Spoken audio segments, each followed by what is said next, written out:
وعلى آله وصحبه ومن والاه ولا حول ولا قوة إلا بالله. أما بعد، نوينا التعلم والتعليم والنفع والانتفاع والحسنة والتمسك بكتاب الله سنة رسوله ودعاء إلى الهدى ودلالة على الخير ابتغاء وجه الله والثواب وقربه سبحانه وتعالى. اللهم أخرجنا من ظلمات الوهم أكرمنا بالعلم وزينا بالحلم ونورنا بمعرفة العلم برحمتك يا أرحم الراحمين. قال المصنف الحبيب عبد الله بن مسلم بن طاهر في كتاب سلم التوفيق رحمه الله ونفعنا به وبعلومه في الدارين آمين، إلى أن قال: فصل: ومن شروط الصلاة الوضوء، فروضه 6. الأول نية الطهارة للصلاة بالقلب أو غيرها من النيات المجزئة عند غسل الوجه. الثاني غسل الوجه جميعه من منابت شعر رأسه إلى الذقن ومن الأذن إلى الأذن شعرا وبشرا لا باطن لحية الرجل وعارضيه إذا كثفت. ثالث غسل اليدين مع المرفقين وما عليهما. الرابع مسح الرأس أو بعده ولو شعرة في حده. الخامس غسل الرجلين مع الكعبين أو مسح الخف إذا كملت شروطه. بسم الله الرحمن الرحيم.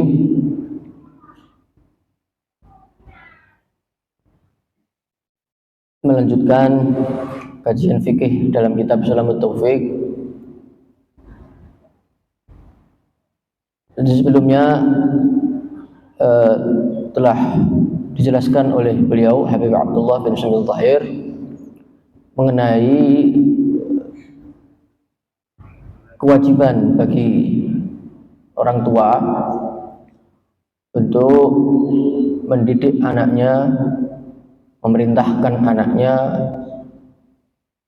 sholat, terlebih khusus sholat, dan juga kewajiban-kewajiban yang lainnya pada umur 7 tahun, dan menghukum anaknya apabila meninggalkan kewajiban pada umur 10 tahun.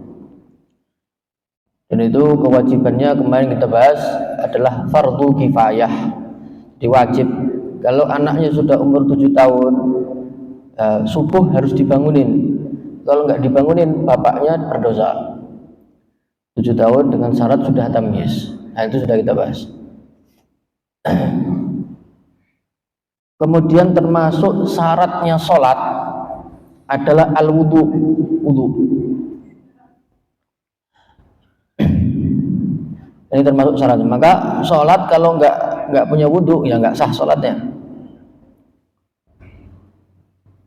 Dan itu sudah ijma' bin nas bil Quran. Idza qumtum ila sholati faghsilu wujuhakum wa aydiyakum ilal marafiq wamsahu bi ru'usikum wa arjulakum ilal ka'bain. Itu dalil kewajiban wudu ya di dalam Al-Qur'an.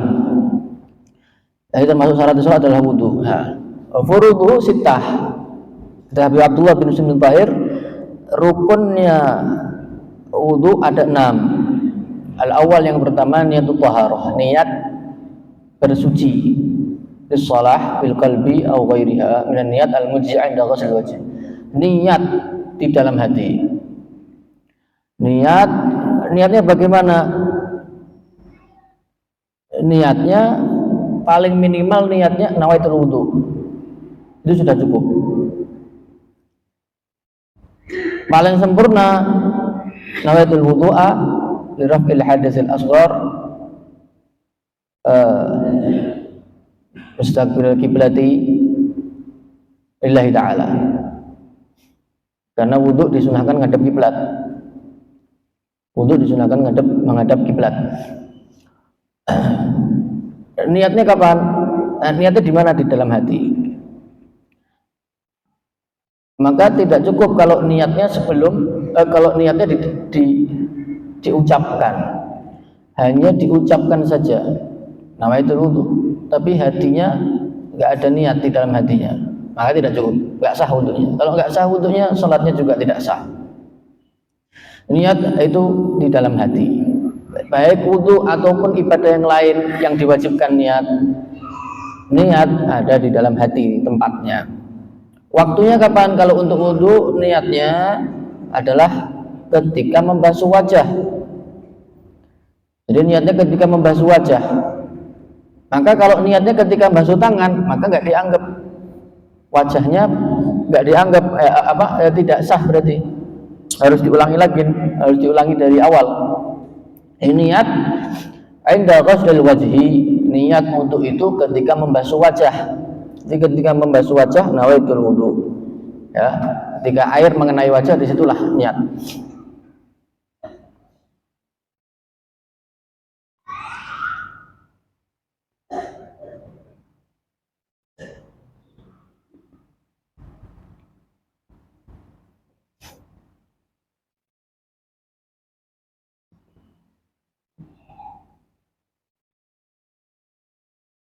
Dalam madzhab Imam Syafi'i, seluruh amal ibadah itu harus dengan niat.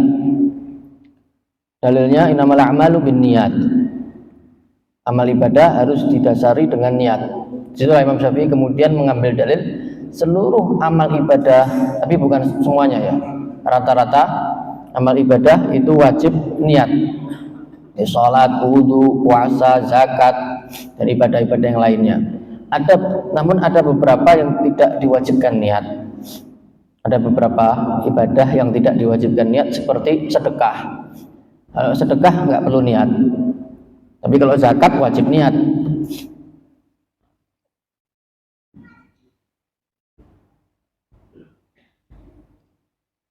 Kemudian rukun yang kedua, membasuh wajah jami'ihi, seluruhnya. Apa batasan wajah? Min manabiti sya'ri ra'si ila dzaqan min al-uzuni ila al-uzun. Dari mulai tempat tumbuhnya rambut sampai dagu.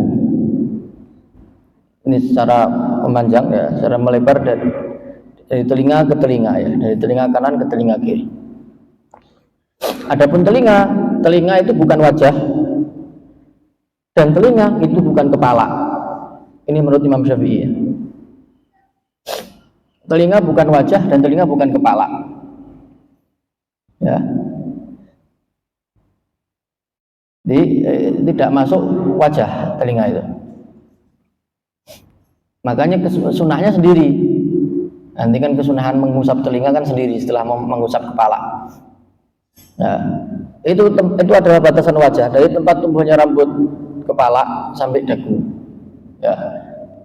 Minal uzun ilal uzun, dan dari telinga ke telinga. Nah, yang perlu diperhatikan di sini itu batasan wajah itu harus terkena air dan wajib dilebihkan. Wajib dilebihkan, nggak boleh ngepas. Kalau ngepres nggak sah wudunya. Jadi harus dilebihkan sedikit. Contoh tadi dari atas ini tempat tumbuhnya rambut. Nah, maka bagian rambut kepala ini harus kena air sedikit. Kalau ngepres sini saja, bagian dahinya saja, maka nggak sah wudunya. Kenapa? Akan menimbulkan was-was nanti, keraguan. Ya, karena kalau ngepas itu akan menimbulkan keraguan, nggak jazm dengan niatnya. Ya, mungkin ini pas, mungkin tidak kan gitu. Sehingga karena sebab hal itulah kemudian wajib dilebihkan. Kaidahnya dalam fikih, ma la yatimul wajibu illa bihi fa wajib. Sesuatu yang mana kewajiban tidak akan sempurna kecuali dengan sesuatu itu, maka melakukan sesuatu itu wajib. Walaupun rambut itu bukan wajah, tapi wajib dibasuh. Kenapa? Supaya sempurna. Bagian wajahnya itu terkena semuanya, itu maksudnya. Sehingga telinga berarti juga harus kena sedikit. Bagian telinga harus kena sedikit, bagian leher ini juga harus, bawah dagu ini juga harus kena sedikit. Jadi kalau ngepres batasan wajah saja, maka tidak sah wudunya. Kemudian yang perlu diperhatikan adalah bulu-bulu yang ada di wajah, itu juga wajib dibasuh. Ya, wajib dibasuh bulu-bulu yang ada di wajah.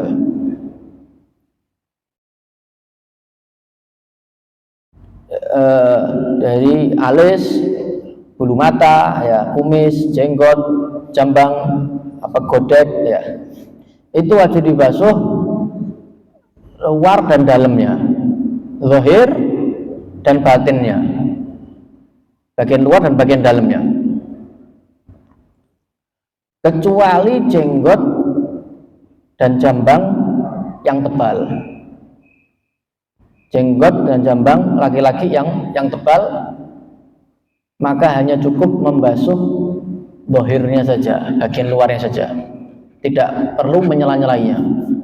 Kewajibannya hanya cukup membasuh zahirnya saja kalau tebal. Tapi kalau jenggot dan jambangnya tipis, ya maka wajib dibasuh luar dan dalamnya. Berarti harus disela-selai. Nah, kalau contoh seperti jenggot saya ini tipis, ya apa batasannya? Ukurannya tipis dan tebal. Kalau tebal tidak kelihatan kulitnya, ya, tapi kalau tipis kelihatan kulitnya. Seperti saya ini, jambang saya ini tipis karena terlihat kan kulitnya, maka saya wajib membasuh luar dan dalamnya, harus sampai kena kulitnya. Tapi kalau jenggotnya tebal, ya jenggotnya tebal tidak terlihat kulitnya, maka cukup membasuh bagian luarnya saja. Begitu juga bagaimana kalau jenggotnya panjang sampai bawah ini 1 meter misalnya.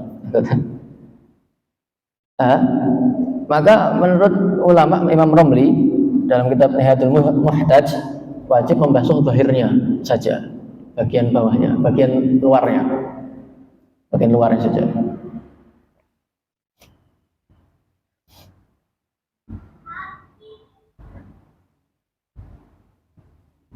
Adapun bulu-bulu yang lainnya selain jenggot dan jambang, maka secara mutlak wajib dibasuh zahir dan batinnya, baik itu tebal ataupun tipis. Jadi hukum bulu-bulu yang ada di bagian wajah itu hukumnya diperinci. Kalau jenggot, apabila bulu itu adalah jenggot dan jambang, maka sendiri nih hukumnya nih. Kalau jenggot dan jambang, maka kalau tebal hanya wajib dibasuh zahirnya saja. Kalau tipis harus dibasuh zahir dan batinnya. Selain jenggot dan jambang, alis, kumis dan sebagainya, maka secara mutlak wajib dibasuh luar dan dalamnya, baik tebal ataupun tipis. Nanti alisnya tebal wajib dibasuh sampai dalamnya. Kumis juga seperti itu.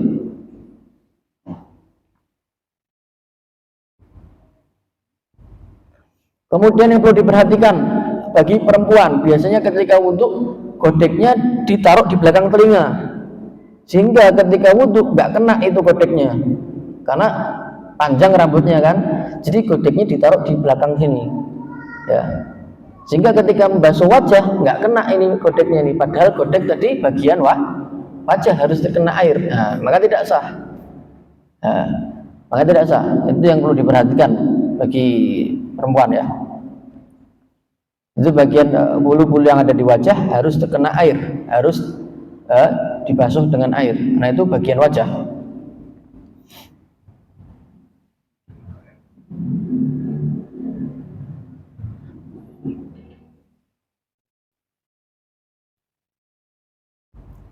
Baik. Kemudian yang ketiga, membasuh ghuslul yadain ma'al mirfaqain wa ma 'alaihima, membasuh kedua tangan sampai siku-siku. Ini juga sama, ini batasannya dari ujung jari sampai siku-siku. Nah, ini batasan tangan yang harus dibasuh, tapi wajib dilebihkan sedikit, sama kayak tadi. Begitu juga nanti ketika kita membahas kaki sampai mata kaki kan, itu juga wajib dilebihkan sedikit sampai atas mata kaki sedikit. Kalau ngepas mata kaki nggak sah wudhu, nggak sah, membasuh kakinya nggak sah. Kalau nggak sah berarti nggak sempurna, nggak sah wudhunya.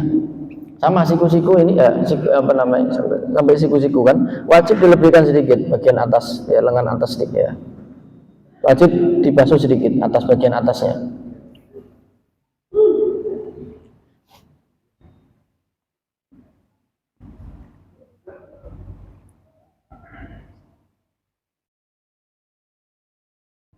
Kemudian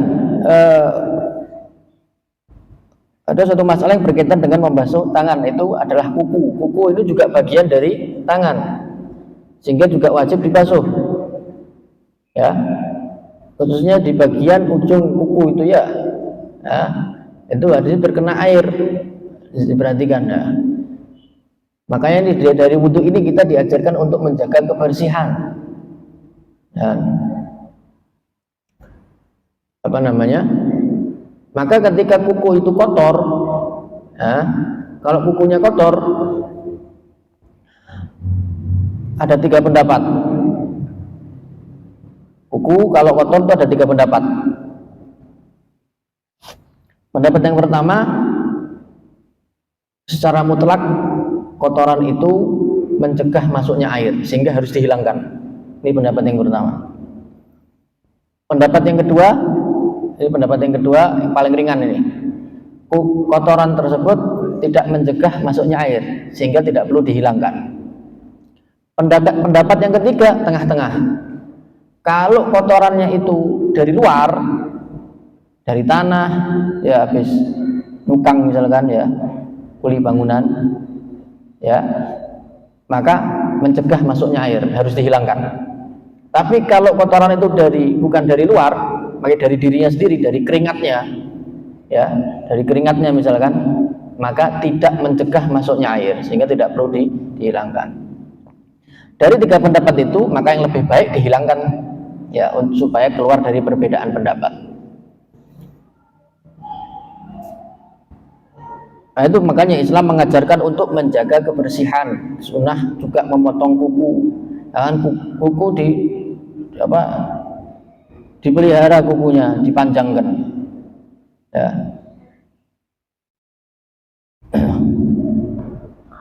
Kukunya dipanjangkan, sholat tahajudnya nggak dipanjangkan.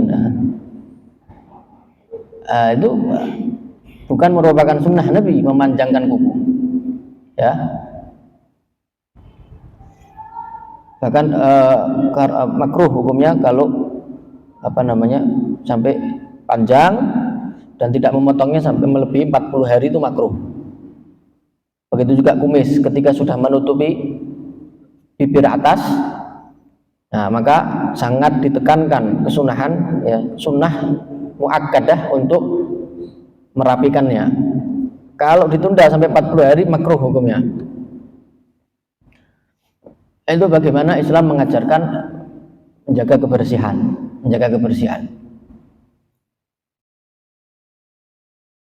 Tapi itu berkaitan dengan kuku tadi ya. Kalau kukunya lepas, wajib dibasuh nggak yang lepas itu ya? Kalau lepas ya sudah beda, sudah tidak bersambung dengan tangannya, maka tidak perlu dibasuh kan gitu. Sama seperti ada sebagian perempuan yang bertanya itu apa? Kalau head boleh nggak potong rambut? Boleh aja, ya, boleh. Secara fikih boleh. Perempuan yang head boleh potong rambut. Secara fikih boleh. Nggak haram misalnya, tidak haram. Tapi afdolnya menunda, ya, sampai suci. Setelah mandi baru dipotong. Afdolnya seperti itu. Kemudian yang keempat, mengusap, rukun yang keempat, mengusap kepala. Yang dimaksud kepala sebagiannya, ya, ini menurut Imam Syafi'i. Mengusap sebagian kepala, sebagian itu walaupun 1 helai rambut sudah cukup. Sebagian. Allah mengatakan wamsahu bi ru'usikum, ba itu litab'id, ya, baknya kata Imam Syafi'i itu litab'id, mengartikan ba'd, ya, sebagian. Kalau Imam Malik enggak, itu kamil, bak itu mengartikan usaplah seluruh kepala kalian. Imam Malik wajib mengusap semuanya. Imam Abu Hanifah seperempatnya wajibnya. Imam Syafi'i walaupun cuma 1 helai rambut sudah cukup. Tapi fi haddih, di batasan kepala. Mengusap rambut, kalau mengusap rambut harus di batasan rambut yang ada di batasan kepala, ya. Nah, kepala batasannya, ya, dari tempat tumbuh rambut tadi, lanjutannya wajah, ya, sampai tengkuk belakang sini, ya. Kalau seandainya mengusap rambut yang di luar batasan kepala maka tidak sah, seperti rambutnya perempuan panjang ya, sampai di bawah bahu. Ketika mengusap rambutnya, dia mengusap di bagian yang panjang itu, yang di bawah bahu itu, maka tidak sah, wudunya tidak sah. Kenapa? Karena rambut yang diusap ini sudah keluar dari batasan kepala. Mana yang harus diusap? Ya, mengusap rambut yang masih di bagian kepala, ya. Dan termasuk kepala itu ya belakang telinga ini ya, yang biasanya nggak ada rambutnya di sini ya. Ini juga kepala. Kalau telinga bukan kepala, tadi kita jelasin, telinga bukan kepala. Bagian belakang telinga ini ya.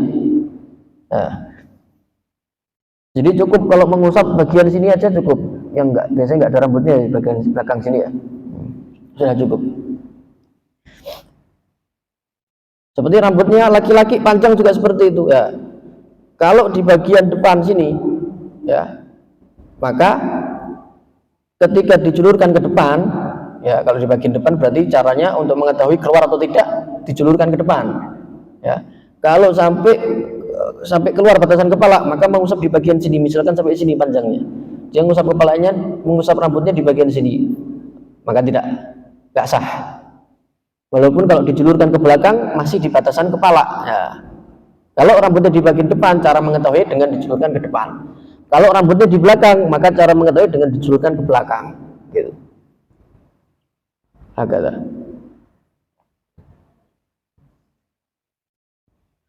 Kalau nggak ada rambutnya, ya nggak ada masalah, tinggal di bagian kepalanya aja ya.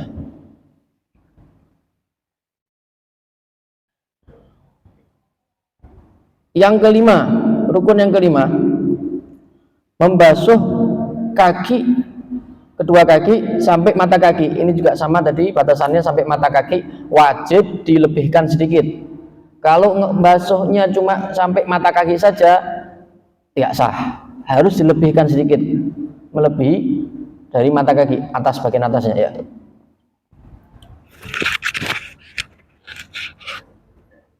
Begitu juga masalah kuku tadi sudah kita terangkan ya, kuku kaki ya, sama.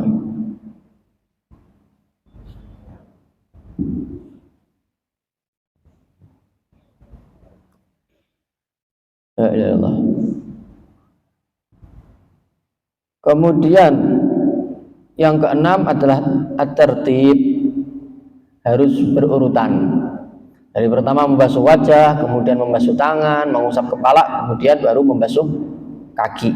Harus berurutan di antara rukun-rukunnya. Maka tidak sah kalau dia basuh tangan, kemudian basuh kaki, kemudian basuh wajah, nggak berurutan. Maka tidak sah. Karena sesuai dengan nas di dalam Al-Quran, itu nasnya berurutan. Ya. Faksilu wujuhakum, basuh wajah, wa aidiakum, tangan, wamsahu biruusikum, musab kepala, wa arjulakum, dan membasuh kaki, ya ilal ka'bain. Jadi harus berurutan. Ya. Kecuali kalau kamu menyelam, ya masuk kolam renang langsung masuk gitu, masuk niat wudhu, nawaitul wudhu, nah maka sudah cukup. Ya, nggak perlu kepalanya dulu masuk, walaupun yang masuk kakinya dulu, yang penting masuk semuanya, terus niat wudhu, keluar, sudah cukup, sudah sah wudhunya. Jadi masuk keluar lagi, itu sudah sah wudhunya. Kalau menyelam tidak disyaratkan tartib, ya, dan juga tidak disyaratkan kepalanya dulu, ya. Masuk semuanya, keluar, yang penting niat ya, ketika di dalam sudah niat, keluar sudah cukup. Begitu juga mandi besar juga seperti itu. Kemudian ada beberapa hal yang perlu diperhatikan, yaitu pertama masalah di dalam rukun wudhu itu ada yang ghusl, ada masah. Ada yang kewajibannya membasuh, ada yang kewajibannya mengusap.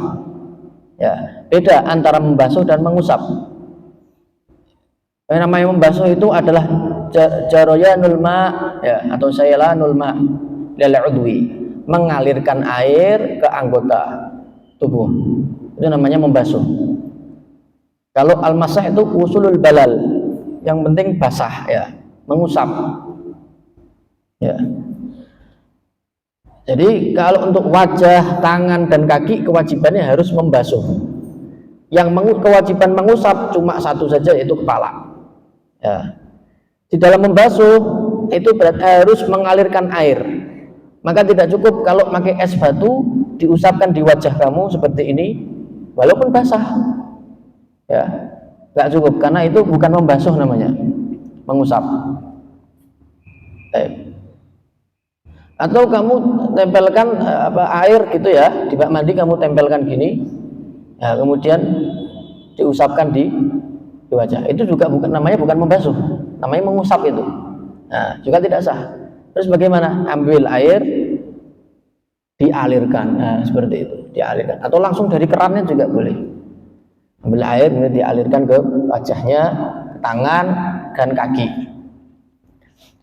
Kalau mengusap, yang penting mengusap saja, ya. Kalau mengusap, kalau kepala ini nggak diusap, dibasuh bagaimana? Ya nggak apa-apa. Mau mengusap aja boleh, apalagi dibasuh kan gitu. Ya, itu masalah yang pertama ya. Jadi kalau kepala, wajah diusap, caranya dengan mengusapnya, itu tisu dibasahi air, ditempelkan gini, basah. Ya. Bagaimana kalau pakai biasanya yang perlu diperhatikan yang umroh ini biasanya pakai semprotan. Ini juga nggak cukup, semprot. Nah, ini nggak cukup, nggak sah wudhunya. Terus bagaimana kalau pakai semprotan? Ya, caranya ditaruh di tangan dulu, diletakkan di tangan, kemudian diusapkan, dibasuh, dialirkan ke wajah. Ya, nggak usah pakai semprotan, pakai botol ya 220 mili sudah cukup. Jadi aqua 220 mili itu bisa digunakan untuk wudhu. Ya, jadi kalau umroh, ya khususnya kalau yang umroh itu ya.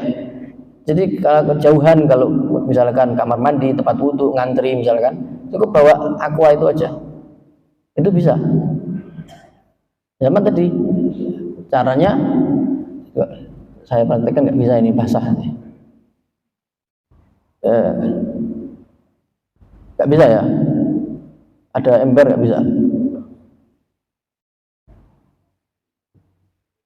Hah? Royit dulu. Hah? Nggak usah. Jadi caranya cukup air itu dituangkan di tangan sedikit, ya sedikit aja, kemudian alirkan ke wajah, jangan dilepas ini tangannya, terus seperti itu sampai menyeluruh bagian wajah. Tadi sampai harus lebih kan, harus melebihi, ya. Jangan dilepas, ya sudah selesai, ya. Nanti tangan juga seperti itu, ya terus, karena yang dianggap adalah yang pertama. Ketika pertama dia kan membasuh, ya. Jadi kalau dilepas ditempel lagi, ya berarti mengusap namanya, ya. Jadi ambil air, kemudian langsung dialirkan ke tangan. Nah, langsung jangan dilepas nih tangannya, ya sampai menyeluruh di bagian tangan, ya. Ini juga namanya membasuh, karena yang dilihat adalah awalnya. Ketika awal dia membasuh kan, ya dia kan air itu dituangkan di tangan kiri, kemudian dibasuhkan ke tangan kanannya. Walaupun setelah itu dia jalankan sampai ke seluruh bagian tangannya. Nah, begitu juga yang lainnya seperti itu. Jadi memungkinkan. Tapi kalau disemprot gini nggak bisa. Baik,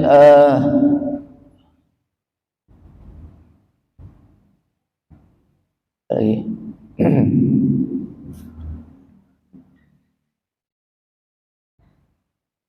Kemudian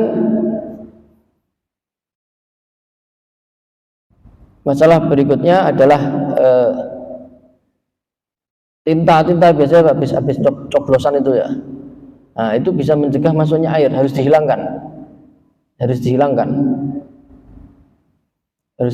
terlebih dahulu, karena tinta itu bisa mencegah masuknya air. Ya, pokoknya sesuatu kalau dikerok itu ya ada bekas-bekasnya, itu berarti bisa menghalangi, mencegah masuknya air, ya. Tapi kalau cuma bolpen ya sedikit itu nggak ada masalah.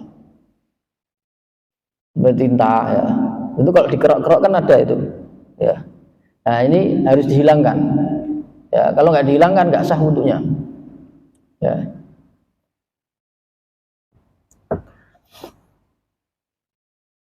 Begitu juga bagi perempuan, biasanya habis kondangan apa ya, pakai bedak, ya, pakai ini, dihilangkan dulu bedaknya, ya, dihilangkan dulu bedaknya, baru kemudian wudhu. Kalau bedaknya dihilangkan langsung wudhu, diniatkan wudhu sekalian sama membersihkan bedaknya, maka nggak sah wudhunya. Kenapa? Karena ketika air mengenai wajahnya, airnya jadi air bedak nanti, sehingga tidak sah. Karena yang air yang sah digunakan untuk bersuci adalah air mutlak, yaitu air yang turun dari langit atau yang keluar dari bumi secara asal ciptaannya. Air hujan, air gunung, air sumur, biasa kita gunakan air sumur ya. Nah, air mutlak itu kalau kemasukan sesuatu yang suci dan berubah, maka tidak bisa digunakan untuk bersuci. Nah, seperti air kopi, air teh, ya, tidak bisa digunakan untuk bersuci. Air sabun sama seperti mesin cuci, biasanya ada anaknya ngompol ini langsung dimasukkan mesin cuci, dikasih sabun, airnya terus diputer, najis, semua pakaiannya jadi najis. Tadi cuma satu celana saja yang najis, ketika dia melakukan seperti itu, semua pakaian jadi najis. Karena itu hanya cara yang dilakukan itu hanya menghilangkan bau saja, membersihkan saja, bukan mensucikan. Kalau mensucikan harus secara fikih, kan gitu, harus secara fikih. Air sabun tidak bisa mensucikan, mungkin menghilangkan bau, mewangikan dia, tapi tidak mensucikan. Jadi harus air yang mutlak mungkin. Setelah itu baru mau diwangikan dengan pewangi, nggak ada masalah. Yang penting disucikan terlebih dahulu.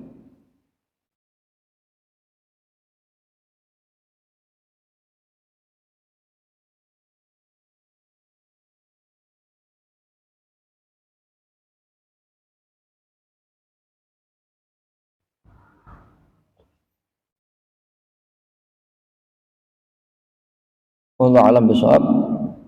Insyaallah berikutnya kita akan membahas sedikit mengenai sunnah-sunnah di dalam wudhu. Sunnah-sunnah di dalam wudhu. Ada pertanyaan?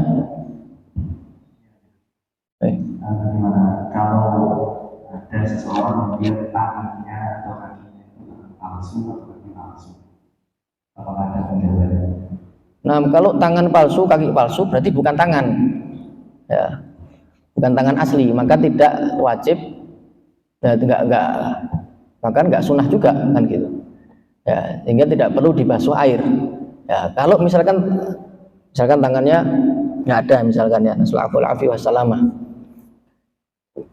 terpotongnya siku dari siku-siku, ya, maka kewajibannya hanya membasuh bagian sikunya saja, ya, bagian ya yang sisanya itu ya, karena siku kan juga termasuk bagian tangan yang wajib dibasuh. Tapi kalau terpotongnya sampai ke bahu sini, ya, sampai dari bahu sini, maka tidak ada kewajiban untuk membasuh tangan, karena sudah nggak ada tangannya, walaupun pakai tangan palsu,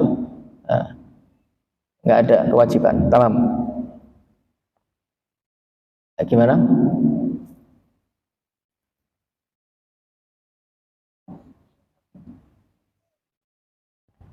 Assalamualaikum warahmatullahi wabarakatuh. Waalaikumsalam warahmatullahi wabarakatuh. Apabila kita berangkat haji atau umroh, kita di Indonesia mazhab Imam Syafi'i. Kalau kita di Mekah sana menganutnya Imam Hanafi atau Maliki, apakah wudhu yang poin keempat tadi apa kita menyesuaikan Syafi'i atau menganut pada mazhab yang di sana? Terima kasih. Assalamualaikum. Ya, kalau bisa dilakukan, ya, kalau bisa jangan keluar madhab sesuai Imam Syafi'i kalau memungkinkan. Tapi kalau sulit karena pakai kain ihram kan pasti, apalagi kalau haji berdesak-desakan, kalau kita tahu kalau mazhab Syafi'i min nawaqidul wudu, termasuk yang membatalkan wudu adalah bersentuhan laki-laki dan perempuan walaupun nggak ada syahwat. Itu yang menjadi masalah. Sehingga yang di dalam amal haji dan umroh yang disyaratkan wudu itu cuma apa? Tawaf saja. Lainnya nggak ada syarat wudu. Ya, lainnya nggak ada syarat wudhu. Tawaf saja yang disyaratkan apa? Harus suci kan gitu. Itu yang penting. Makanya kalau haji itu tawaf ifadahnya itu afdalnya setelah apa? Melempar jamrah akobah, potong tahallul ya. Nah, setelah itu pakai pakaian biasa boleh. Karena sudah tahallul awal berarti kan. Tahallul saninya tawaf ifadah. Karena tahallul awal itu ketika melakukan 2 di antara 3. Itu melempar jamrah akobah, cukur rambut, dan tawaf ifadah. 2 dari 3, 2 dari 3 ini dilakukan berarti sudah tahallul awal. Kalau 3-3 ini dilakukan berarti sudah tahallul tsani. Ada tahallul tsani. Kalau tahallul tsani sudah bebas. Kalau tahallul awal dihalalkan apa yang diharamkan bagi orang yang haji kecuali nikah, ya, kecuali nikah dan menikahkan, ya.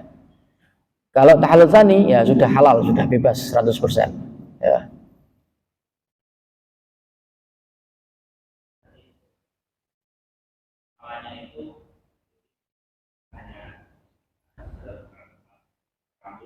Nah,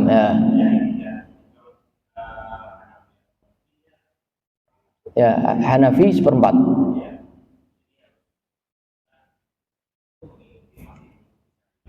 Nah, ya. Karena gini, kalau keluar madhab, Anda harus mempelajari madhab itu dalam kasus wudhu, dalam masalah wudhu. Jadi bukan hanya rukunnya wudhu saja, tapi hal-hal yang membatalkan wudhu juga harus Anda pelajari, harus diketahui. Nah, maka tidak boleh mencampur aduk dalam madhab. Nanti wudhunya Imam Abu Hanifah, nah, wudhunya Imam Syafi'i, tapi hal-hal yang membatalkan wudhu ikut Abu Hanifah. Nah, itu nggak boleh karena satu paket. Sama seperti sholatnya ikut Imam Syafi'i, tapi najisnya ikut Abu Hanifah. Nggak boleh karena itu berkaitan, karena termasuk syaratnya sholat suci. Kata sehingga kalaupun keluar madhab, itu sebenarnya lebih aman ya, khususnya bagi yang ibadah umroh, jadi diperbolehkan. Jadi kalau misalkan ikutnya mana ya, lebih nyamannya ikut Abu Hanifah. Kalau Imam Malik harus semuanya diusap semuanya, ya. Kalau Abu Hanifah seperempat dari kepalanya,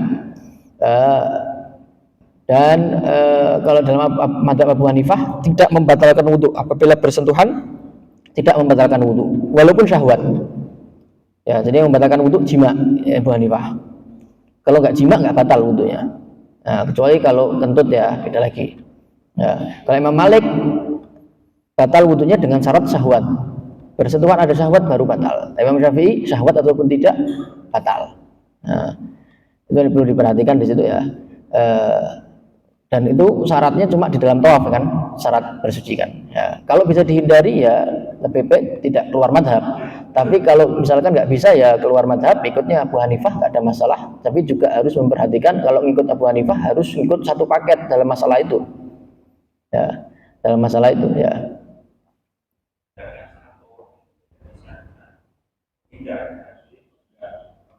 Nah, ya itu nggak apa-apa, ikut madhab Abu Hanifah, mengusap seperempatnya, ya, ya nggak ada masalah, ya, boleh-boleh saja. Yang tidak boleh kalau mengikuti selain 4 madhab. Nah, ikut madhab kalau di Daud Zahiri, ada Daud Zahiri, itu juga madhab, tapi madhab yang boleh kita ikuti hanya 4. Selain 4 ini nggak boleh. Yang ikut madhab Daud Zahiri silakan, maka tidak boleh. Ya. Madhab Zaidiyah nggak boleh karena tidak tersusun kitabnya, itu tidak ada kitabnya, ya, tidak terjaga, ya, madhabnya tidak terjaga soalnya. Yang terjaga cuma 4 ini. Ada lagi?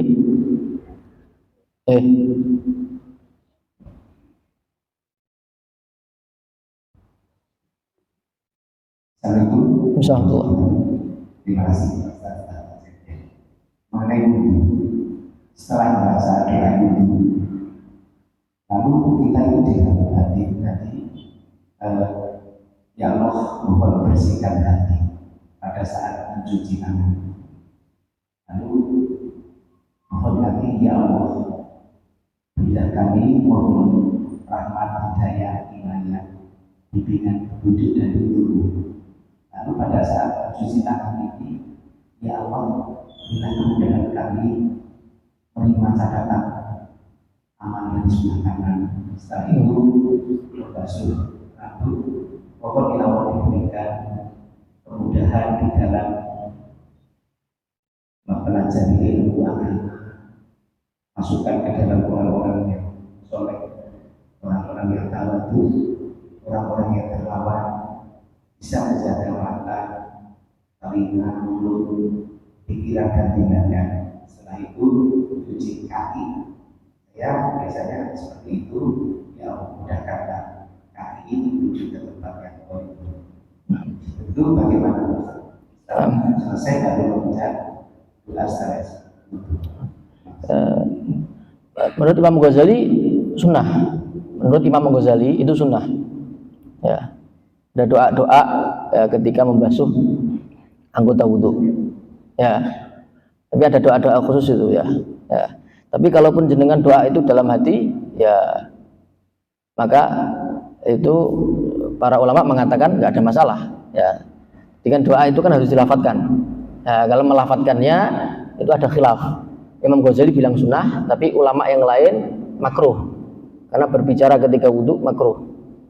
Kalau kata Imam Nawawi ya, tapi Imam Ghazali mengatakan sunnah. Hukumnya sunnah. Ya, karena apa? Ya disebabkan karena hadis itu kan ada hadis ya, hadisnya yang dhaif. Tapi walaupun seperti itu hadis yang dhaif, ya ini perlu kita perhatikan, hadis dhaif itu adalah hadis. Ya, jangan kemudian kita menganggap hadis dhaif itu bukan hadis. Hadis dhaif itu hadis. Hadis itu ada sahih, ada hasan, ada dhaif. Ya, wal'adzubillah kalau kita menganggap hadis dhaif itu bukan hadis. Wal'adzubillah, hadis dhaif itu hadis, hanya saja dia lemah karena disebabkan karena beberapa hal, diantaranya karena perawinya. Ada perawinya itu, salah satu perawinya hafalannya kurang kuat. Karena salah satu syarat menjadi perawi hadis itu harus kuat hafalannya. Baca sekali langsung hafal. Nah, nggak ada zaman sekarang gitu. Nah, itu syaratnya. Nah, hadis dhaif itu adalah hadis. Hadis artinya sabda Nabi SAW. Nah, hanya saja para ulama muhaddisin mengatakan kalau hadis dhaif tidak boleh dijadikan dalil hukum, tapi bisa untuk jadi amalan, buat beramal boleh. Ya, buat beramal boleh. Seperti sholat awabin, ya sholat doa ketika membasuh anggota, nah, itu boleh, nggak ada masalah ya. Nah, jangan kemudian kita anggap hadis dhaif, hadisnya itu sahih apa dhaif? Kalau dhaif nggak mau saya. Nah, seakan-akan nggak mau dengan sabda Nabi. Nah, kalau maudhu baru, kalau hadis maudhu itu kan bukan dari Nabi kan gitu, hadis maudhu. Nah, kalau dhaif itu masih ada, itu hadis dari Nabi SAW. Hanya ada beberapa sebab yang menyebabkan hadis itu apa? Lemah.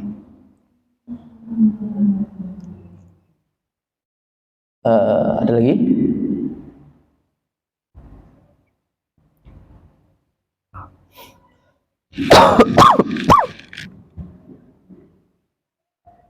Cukup. Allah alam besar. Pada beberapa teman bersama Allah Taala لو القلوب ونزدروبنا وشفورنا ونفتح على البلاء والبلاء وأسكن بعد رسول شأن كله يبارك في هذا المسجد يعم أمر بالعبد والعمل والنفع أن الله يفرج كرب المسلمين ويصلح شأن كله يخزي من بحسنه وضيعنا ولا ما أشرفنا وأدم وسلم على حضر صلى الله عليه وسلم بسر الفاتحة